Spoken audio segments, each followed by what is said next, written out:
এই যে আমাদের ব্রাইড বসে গেছে, মাশাআল্লাহ অনেক সুন্দর দেখতে লাগছে ওকে। এখন এখানে যা যা রিচুয়ালস থাকে সেগুলো সব একে একে হবে।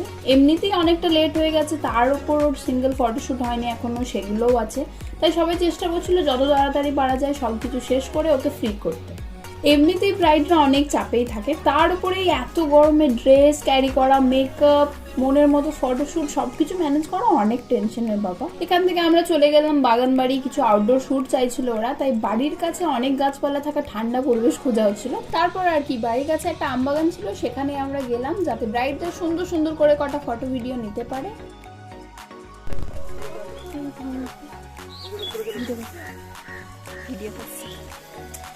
এর মাঝে আমি একটু ক্লিপ নিচ্ছিলাম আর দেখছিলাম যে এত পরিমাণ গরমে মুখের অবস্থাটা এখন কেমন। আর কাজল না আমি এমনিতেই পড়তে চাই না এই ঘেটে যাওয়ার কারণে, এই যে কেমন ঘেটে গেছে। অনেকের আবার কাজল ঘেটে গেলে দেখতে সুন্দর লাগে, আমার তো কেমন জানি দুঃখী আত্মা টাইপের ফিল হয়। ও